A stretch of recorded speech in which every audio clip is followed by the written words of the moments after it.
Hello and welcome dear students.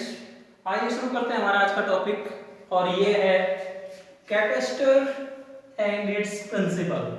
पहले हम बात करेंगे कैपेसिटर क्या होता है, फिर उसके प्रिंसिपल को समझेंगे। देखो, कैपेसिटर को समझने के लिए हमारी डेली लाइफ में हम इस प्रकार का एक कोई इलेक्ट्रिकल चीज को देखते हैं, इलेक्ट्रिकल वस्तु को देखते हैं। और ये आपने काफी कॉमनली देखा होगा, हमारे जो सीलिंग फैन है या फिर जो मोटर है उसके साथ में लगा हुआ होता है, इसको हम कैपेसिटर कहते हैं। अब सीलिंग फैन में आपने देखा होगा कि यदि हम इस कैपेसिटर को हटा दें तो जो फैन है वो रोटेट नहीं करता है, वो पंखा घूमता नहीं है।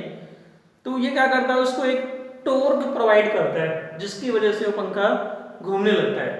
तो क्या काम आता है, कैपेसिटर क्या करता है, अपने अंदर काफी सारा इलेक्ट्रिकल चार्ज और इलेक्ट्रिकल एनर्जी को स्टोर करता है। क्या होता है इसके अंदर, दो थिन कंडक्टिंग प्लेट्स होती हैं।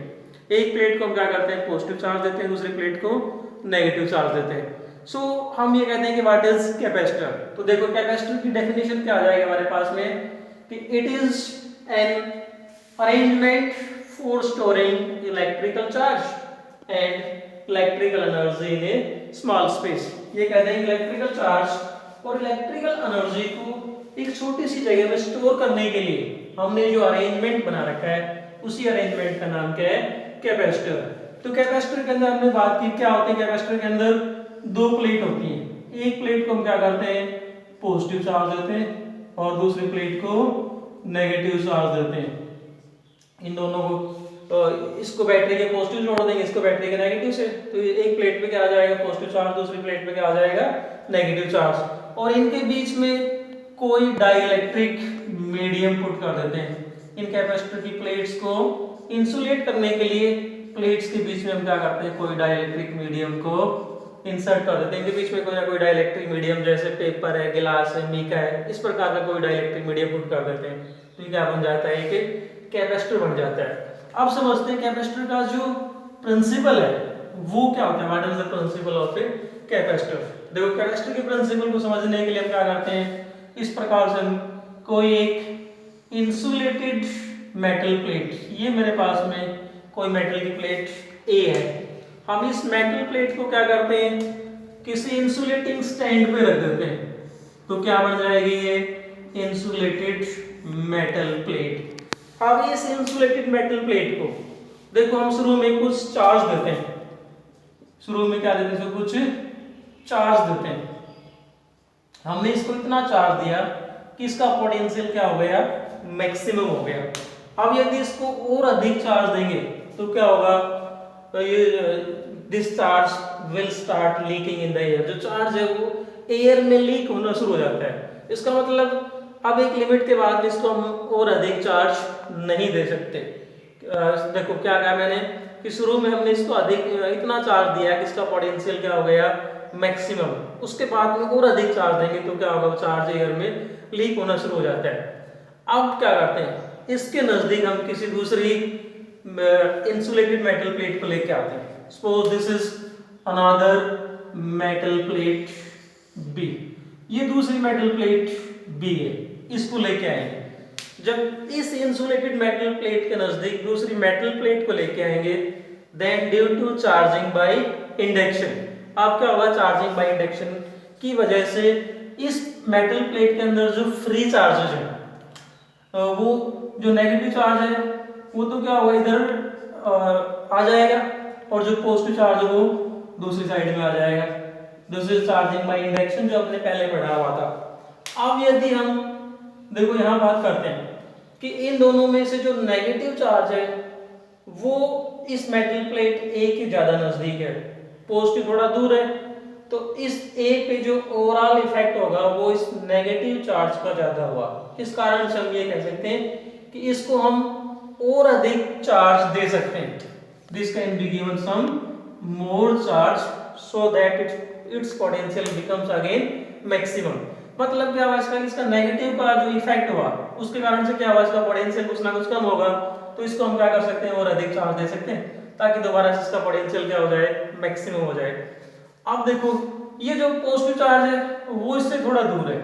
अब अगर हम इस मेटल प्लेट को अर्थ कर देते हैं, if this metal plate B is earth, मतलब इसको हम अर्थिंग कर दें इसकी, तो अब क्या इफेक्ट होगा, जो ये जो पॉजिटिव चार्ज है it will flows to earth, और ये नेगेटिव चार्ज किससे बाउंड था, इस पॉजिटिव से, तो यहाँ तो क्या रह जाएगा नेगेटिव चार्ज, और ये जो पॉजिटिव चार्ज है it will flow to earth, तो जो इस प्लेट पे इस पॉजिटिव का जो इफेक्ट था वो खत्म हो जाएगा।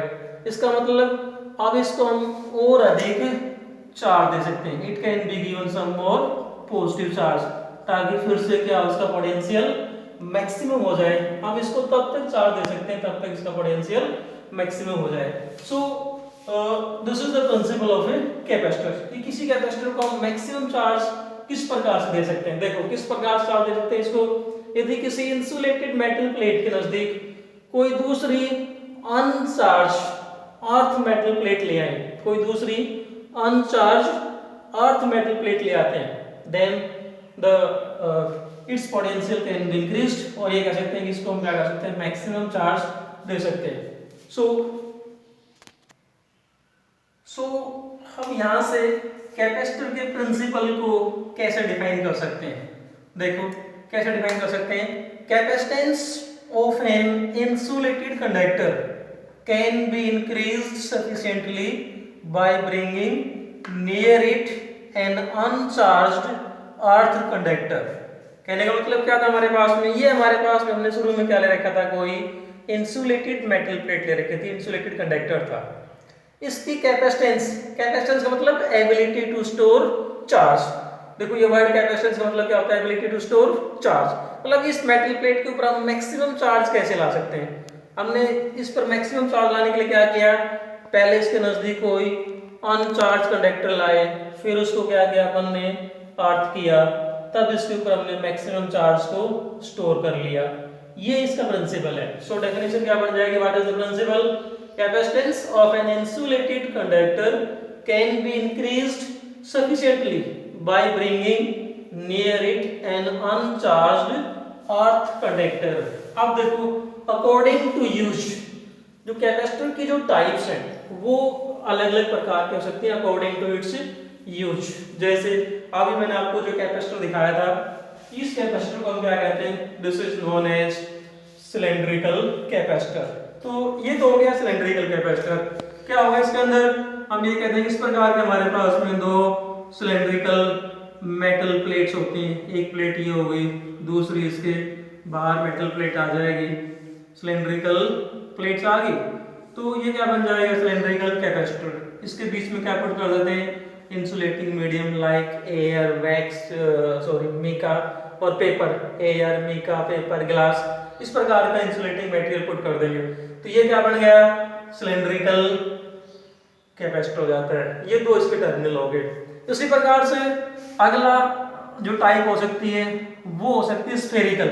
जैसे हमारे पास में एक ये स्फेरिकल मेटल स्फीयर, बीच में कोई इंसुलेटिंग मीडियम, फिर दूसरी स्फेरिकल स्फीयर ले लिया हमने मेटल का, तो एक टर्मिनल ये हो गया, दूसरा टर्मिनल ये आ जाएगा। तो इस प्रकार का जो कैपेसिटर हो क्या कहलाएगा, स्फेरिकल कैपेसिटर। इसी प्रकार से हम यदि दो पैरेलल प्लेट्स ले लेते हैं तो इसको हम बोलते हैं parallel plate capacitor. So according to use capacitors are of either cylindrical, spherical और पैरेलल प्लेट कैपेसिटर। अब देखो कैपेसिटर्स को रिप्रेजेंट करने के लिए हमने इसके लिए जो सर्किट सिंबल बना रखा है कैपेसिटर के लिए, किसी भी प्रकार का कैपेसिटर हो, हर प्रकार के कैपेसिटर के लिए जो सर्किट सिंबल होता है वो होता है दो इक्वल और पैरेलल लाइंस के द्वारा हम कैपेसिटर्स को रिप्रेजेंट करते हैं। Capacitor is represented by two equal and parallel line. ये दो इक्वल और पैरेलल लाइन होते हैं जो कैपेसिटर्स को रिप्रेजेंट करते हैं। यदि कैपेसिटर की कैपेसिटी वेरिएबल हो तो इसको हम इस प्रकार से रिप्रेजेंट, कैपेसिटर और इसके ऊपर ये एरो लगा देते हैं, this is for the variable capacitor. तो ये था हमारे पास में article capacitor and its principle. Thanks and keep on watching.